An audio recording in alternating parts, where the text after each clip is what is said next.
Welcome back, everybody. We're diving into something pretty interesting today. An article that really caught my eye. It's about Xinjiang Mm. and its potential to become a leader in AI development. Wow. Xinjiang, huh? Yeah, it's called Five Reasons Xinjiang is Poised to Lead AI Development.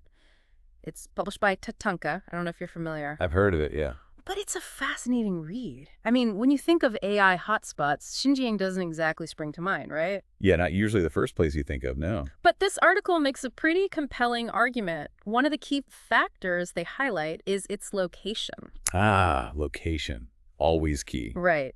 They talk about how Xinjiang sits right at this crossroads Crossroads, yeah. between Central Asia and China, Mhm. which makes it, like, super strategic for the Belt and Road Initiative, you know? Oh, absolutely. That makes a lot of sense. Like a linchpin right in the middle of everything. Exactly. So it's not just about geography, it's about geopolitics, too. Oh, for sure. You got to think about the flow of everything. Goods, resources, data, Yeah. all across the Belt and Road. Xinjiang's right there, Yeah. ready to be the central hub for all of that. Wow. So location's a big check mark. Yeah. Then they bring up something else that I found really interesting.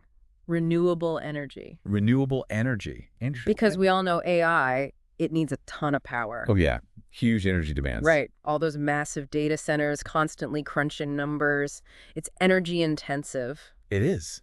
So how does Xinjiang fit into that? Well, the article argues that Xinjiang's abundance of solar and wind resources Oh, okay. could be the answer. So they're saying it could actually be sustainable. Exactly. They could power their AI development with clean energy, which, you know, is a huge deal environmentally. Oh, absolutely. Yeah. And from a cost perspective, it could give them a big edge. Right, lower operational costs. Now, one thing I was a little fuzzy on is the whole data center thing. Oh, yeah. Data centers, they're kind of mysterious to a lot of people. They are, the article mentions them a lot, but I don't really get what they are or why they're so important for AI. Okay, good question. So imagine a giant warehouse filled with rows and rows of servers, powerful computers, Ah, all working together. That's a data center. okay. So It's where all that data lives. I see. So it's like the physical heart of the whole thing. It is. It's the brain, really. Yeah. It stores and processes all that data. All that data, right? That AI needs to learn. So AI needs that data to do its thing. Exactly. It's like imagine teaching a kid something. Mm-hmm. You got to show them tons of examples. Ah, so it's like training data. Exactly. The more data you feed the AI, the smarter it gets. Makes sense. So Xinjiang's investing in these data centers, Big time. along with 5G networks and cloud computing. Right. All the infrastructure you need for speed and accessibility. Okay, I get 5G super fast internet, Mm. but cloud computing, what's that about? Think of it like this. It's like having a giant supercomputer Oh, wow. that anyone can tap into. Really? As long as you have internet, you're basically renting computing power. So you don't have to buy a supercomputer yourself. Exactly. Much more accessible. That's amazing. So the article argues that all this investment is attracting a lot of talent. Oh, yeah. Domestic and international. Really? They're all coming to Xinjiang. Wow. But it's not just private companies driving this, right? Nope. The government's heavily involved. That's what I thought. They're really pushing this. They are investing in high-tech zones, subsidies for AI startups, Wow. incentives for companies to set up shop in Xinjiang. It's like they're going all in. They are. They see Xinjiang as key to becoming a global leader in AI. That's Yeah. their goal by 2030. Wow. Ambitious. Very. And they're not just throwing money at it, they're investing in education too. Oh, smart. Training programs in AI, data science. So they're building the workforce, too. Absolutely. You need the talent to drive this kind of transformation. Makes sense. So we've got location, renewable energy, government backing. Mm-hmm. What's next? Industry and automation. Okay, so this is where things get a little more, A little more real world. yeah, exactly. So they're talking about Xinjiang's economy. Traditionally been agriculture and manufacturing. Right. Right for disruption. And AI is the disruptor. It is. Think about it. AI-powered systems that can optimize irrigation, precision fertilizer application, Right. even automate harvesting. That's amazing. Like smart agriculture. Exactly. Yeah. And the same applies to manufacturing. Really? So. Think quality control, optimizing production lines, Hmm. even predicting equipment failures. So they can fix things before they break. Yeah. It's all about efficiency and sustainability. It sounds almost futuristic. It does, doesn't it? But what about the people, you know? The human element. Yeah. What happens to the workers if their jobs are automated? That's a valid concern. The article does touch upon the government's social welfare programs, Okay, good. poverty alleviation, education. So they're trying to take care of people who might be displaced. That's the idea. Make sure everyone benefits, not just a select few. That's important. So that's 4 reasons. 4 down, 1 to go. What's the last one? This one's a bit different. It's more of a narrative, a glimpse into the future. Oh, intrigue me. It's called The Bridge of Infinite Possibility. The Bridge of Infinite Possibility. That sounds pretty grand. It does, doesn't it? Okay. So they introduced this character, 𝗧𝗧𝗧𝗧𝗧. Amazing. She's a brilliant engineer Okay. working at this state-of-the-art AI facility in Xinjiang. Called the Bridge, I bet. Yep. The bridge. Get it? Clever. Bridging tradition and innovation. Exactly. And May, she's working on this amazing project called Pathfinder. Pathfinder. It's an AI designed to, get this, optimize renewable energy networks in remote areas. Oh, wow. So they're using AI to make sure everyone has access to clean energy. That's the goal, Yeah. even the most isolated communities. That's pretty incredible. And they paint this picture of the bridge as this hub. A hub of collaboration. Yeah. Engineers from all over. Working on all sorts of AI projects. Like what kind of projects? Precision agriculture, healthcare, you name it. So they're really trying to solve real-world problems. That's the focus. And it's not just limited to Xinjiang. No. They introduce another character, 𝗑𝗕𝗕𝗓. Kamal. He's an engineer from Central Asia. Okay. And he's collaborating with May on this vision for a network of AI hubs. Across the Belt and Road. Right. I remember reading about that. Yep. They call it the Harmony Network. That's a cool name. Like this interconnected web of knowledge. Exactly. Driving progress across borders. It's a pretty inspiring vision. It is. But before we get too lost in the future, Right. let's bring it back to the present. Back to reality. The article also lays out these specific government programs and policies. Okay. The nuts and bolts. Yeah. They're putting their money where their mouth is. Want to dive into those. Absolutely. Let's see how they're making this happen. First up, the Belt and Road Initiative. We've touched on it, but what else did they say? They go deeper into the actual projects and investments. Concrete stuff. So it's not just an idea, it's actually happening. Oh, yeah. Yeah. Xinjiang's becoming that central hub we talked about. Like a physical bridge connecting economies. Exactly. And speaking of bridges, the next program is all about renewable energy. Oh, right. The solar and wind stuff. But it's more than just potential. They're talking specific investments. Ah, okay. So they're actually building this stuff. Big time. Solar farms, wind turbines, Wow. upgrading the power grid. So it's a whole system. It is. They're Yeah. creating a foundation for sustainable growth. It's amazing how they're connecting everything. It is. It's a very holistic approach. And then there's the Industrial and Technological Investment Program. Yeah. This is where those data centers come in. Oh, right. And the cloud computing. They're not just building annual factories. So it's high-tech stuff. Absolutely. Economic zones for AI research, manufacturing cutting-edge technology. Wow. It's like a whole ecosystem for innovation. It is. And they're not forgetting about their traditional industries either. Oh. Like what? Cotton. They've got a whole program for modernizing the cotton industry. Interesting. So what are they doing, like robots picking cotton? Kinda. Yeah. Think AI-powered precision farming, automated harvesting. Wow. So they're making it more efficient. More efficient, more sustainable, maybe even more ethical. Interesting. But before we go too far, Yeah, we need to talk about the people. of course. Can't Yeah. forget about the people. Right. All this technology is great, but what about the social impact? Good point. The article does mention social welfare programs. Okay, so they're thinking about that. They are. Poverty alleviation, education, Social Security. So they're trying to create a safety net. Exactly. Make Yeah. sure everyone benefits from the progress. That's crucial. Okay, so that's 4 programs. 4 down, 1 to go. What's the last one? This one focuses on, well, it's kind of hard to describe. It's about the overall well-being of the people. Okay. Like their quality of life. Yeah. Improving living conditions, Mhm. providing health care. So the holistic approach, It is. They're Uh-huh. trying to build a better future for everyone in Xinjiang. not just focus on the technology. Right. It's about people, too. I like that. So we've covered a lot. We have. Location, renewable energy, government support, these specific programs, and that narrative about the bridge. The bridge of infinite possibility. Yeah, right. It's a lot to digest. It is. But it paints a pretty compelling picture. It does. What are your main takeaways from all of this? I think what strikes me most is the ambition. The ambition. Yeah. They're not just dabbling in AI. You're going all in. All in. And they've got a plan. A strategy. They're They're leveraging their strengths. Like their location, the renewable energy. Exactly. And the government's backing them all the way. It's fascinating. But I'm sure some people are skeptical. Oh, I'm sure. Can they really pull this off? It's a good question. It's early days, but they've got the pieces in place. So it's not just hype? I don't think so. They're definitely a force to be reckoned with. I gotta say, this whole deep dive has really changed my perspective. That's what we like to hear. I went in thinking, Xinjiang and AI, really? Yeah. But now I see the potential, It's there. the strategic thinking. It's impressive. It is. And that's the beauty of these deep dives, right? Yeah. Yeah, we challenge our assumptions. Explore new ideas. Get a deeper understanding of the world. Exactly. So for our listeners who are maybe feeling a little overwhelmed, Right. It's a lot of information. it is. What's the one thing you'd want them to take away from all this? Keep an open mind. Open mind, yeah. Xinjiang's story is still being written. It's unfolding. It's a story of ambition, innovation. And the pursuit of a future shaped by technology. Exactly. Whether they succeed or not, it's a story worth following. Well said. And for those who want to learn more, Yeah. where should they go? I'd say look beyond the headlines. Dive into the specifics. The specifics. How AI is being used in different sectors. Right, and don't just focus on the tech itself. Think about the social impact, the ethics. The human element. Absolutely.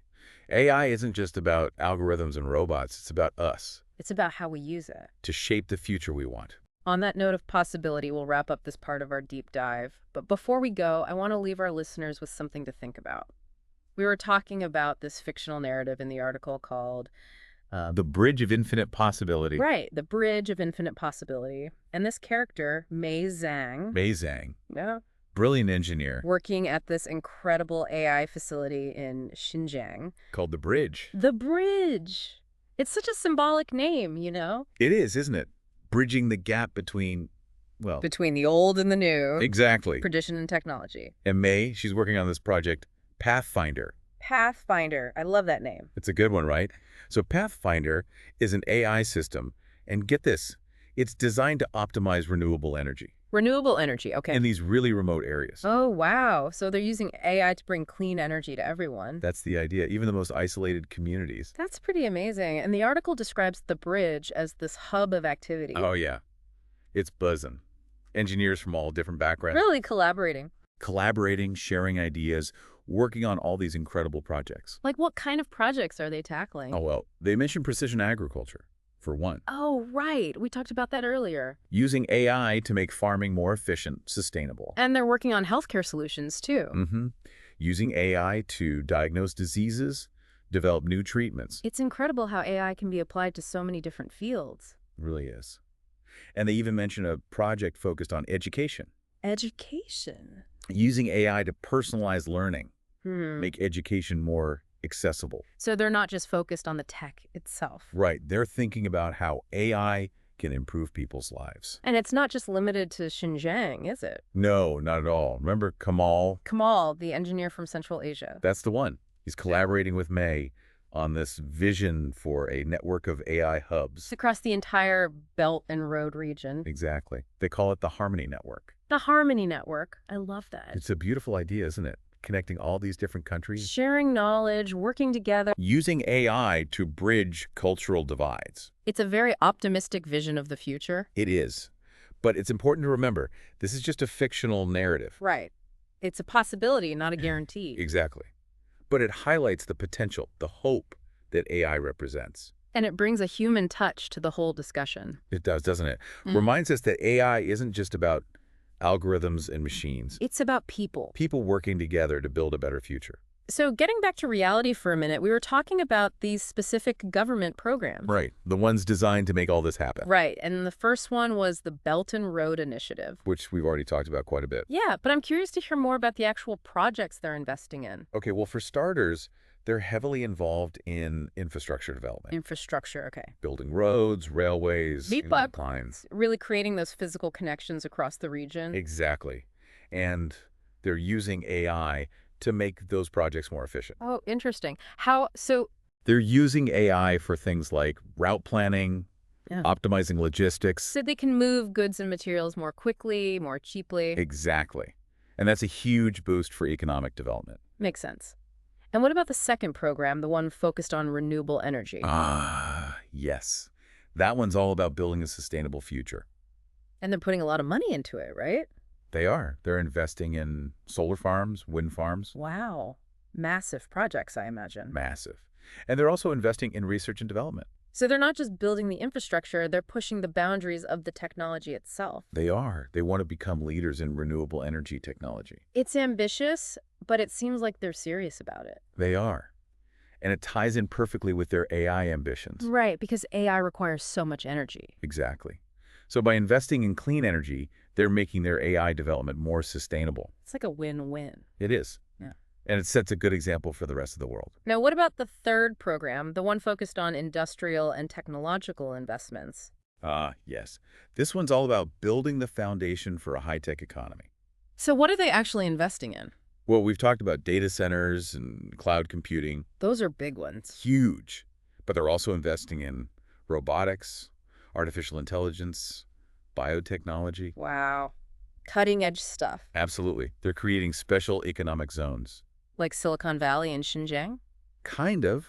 They're offering tax breaks, subsidies, all sorts of incentives to attract companies. So they're really trying to make Xinjiang a hub for innovation. They are. And it seems to be working. More and more companies are setting up shop there. It's pretty impressive when you think about it. It is. It's a bold move. And what about the fourth program, the one focused on modernizing the cotton industry? Yes. The white gold of Xinjiang. They're really going all in on tech there, aren't they? They are. They're using AI to optimize every stage of the process. Like what kind of things? Well, they're using AI to analyze soil conditions, predict weather patterns. It's really getting scientific about it. Absolutely.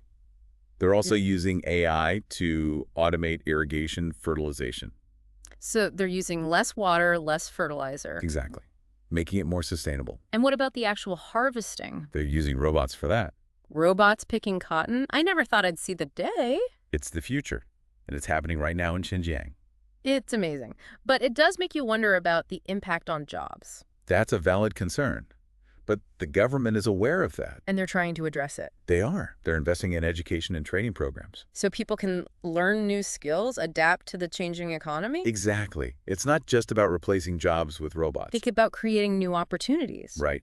It's a transition, and it's not always easy. But it's necessary if we want to embrace the potential of AI. Absolutely. And Xinjiang is at the forefront of that transition. It's really fascinating to see how they're navigating all of this. It is. They're facing a lot of the same challenges that other countries are facing, But they're tackling them head on. with a unique blend of ambition and pragmatism. Now, before we move on to the last program, Yeah. I just want to take a moment to acknowledge the human element in all of this. Of course. Can't forget about the people. Right. We've been talking about all this technology, All this progress. but it's important to remember that there are real people behind it all, People whose lives are being impacted by these changes. and not always in positive ways. Right. There are concerns about job displacement, social inequality. The potential for AI to be used for surveillance, even oppression, Those are valid concerns. And it's important to have those conversations. to make sure that AI is used ethically, responsibly. Exactly. Technology is a tool. And like any tool, it can be used for good or for bad. It's up to us to decide how we want to use it. So with that in mind, let's talk about the last program, the one focused on social welfare. This one's all about ensuring that everyone benefits from the progress. Okay, so it's about creating a safety net. More than that, it's about creating opportunities Opportunities. for everyone. So what are they actually doing? Well, they're investing in education and healthcare, for starters. Making sure everyone has access to those basic services. Exactly. And they're also providing job training, financial assistance. So people can get back on their feet if they've been displaced by automation. Exactly. And they're also investing in affordable housing, Social Security. Wow, so they're really trying to create a more equitable society. They are. They recognize that technological progress can't come at the expense of social justice. It's a balancing act. It is. But they seem committed to finding that balance. I think that's really important. It is. It's a message that the rest of the world needs to hear. That progress shouldn't leave anyone behind. Exactly. It's about creating a future where everyone can thrive. Yeah, so we've covered a lot of ground in this deep dive. We have, from the geopolitical significance of Xinjiang To the nitty-gritty details of their AI programs. and that inspiring narrative about the bridge. The bridge of infinite possibility. It's a lot to take in. It is. Huh. but it's important information. It really is. It gives us a glimpse into a possible future. A future where AI plays a transformative role in our world. And it's up to us to decide what kind of future that will be. To make sure it's a future that benefits everyone. Well said. Now, before we wrap up this deep dive, I want to leave our listeners with one final thought. We've talked about the potential, the ambition, the challenges, but here's the thing that keeps sticking with me. What's that? What if Xinjiang actually pulls this off? Pulls it off, huh? Yeah. What if they become this global leader in AI development? It's certainly possible. They've got a lot going for them. They do. And what if their approach, this blend of technology, renewable energy, social progress, what if that becomes a model for other developing nations? So it's not just about Xinjiang itself. Right. It's about the bigger picture. A new way of thinking about development. Exactly. Could they inspire a new wave of innovation, one that's focused on, I don't know, inclusive progress? Progress that benefits everyone. Yeah. Not just the elite, not just the tech giants. It's a powerful idea. It is. And it kind of makes you wonder, what if the future of AI isn't being shaped in Silicon Valley? Oh, interesting. What if it's being shaped in places like Xinjiang? Places that are often overlooked, underestimated. Exactly. Places that are facing unique challenges, but also have unique strengths. Strengths that could actually become advantages in the race to develop AI. Right. And it makes me think about the role of government, too. The government factor. Because in Xinjiang, the government is playing such a central role in all of this. They are. It's a very different approach than what we see in the West. Very different. And it makes you wonder, what are the pros and cons of that approach? Well, on the one hand, you've got this centralized power, able to make big investments, move quickly. Cut through red tape. Exactly. But on the other hand, you've got concerns about control, censorship. The potential for AI to be used for surveillance, even oppression. Those are serious concerns. And they're not unique to Xinjiang. Right. They're concerns we need to be having everywhere. As AI becomes more powerful, more pervasive. Exactly. So I guess what I'm trying to say is this whole deep dive has really opened my eyes. That's what we like to hear. It's made me realize that the future of AI is much more complex than I thought. It's not just about the technology itself. It's about geopolitics, economics, social justice. It's about the choices we make, the values we prioritize. And it's happening all over the world, not just in the usual places. Xinjiang is just one example. But it's a powerful example. It is. It's a story that's still unfolding. And we need to be paying attention. Absolutely, because the future of AI is the future of humanity. And that future is being shaped right now. So, on that note, we'll wrap up this deep dive. We hope you've enjoyed exploring these complex issues with us, and we hope it sparked some new ideas, some new questions, some new possibilities in your mind. Thanks for listening, everyone.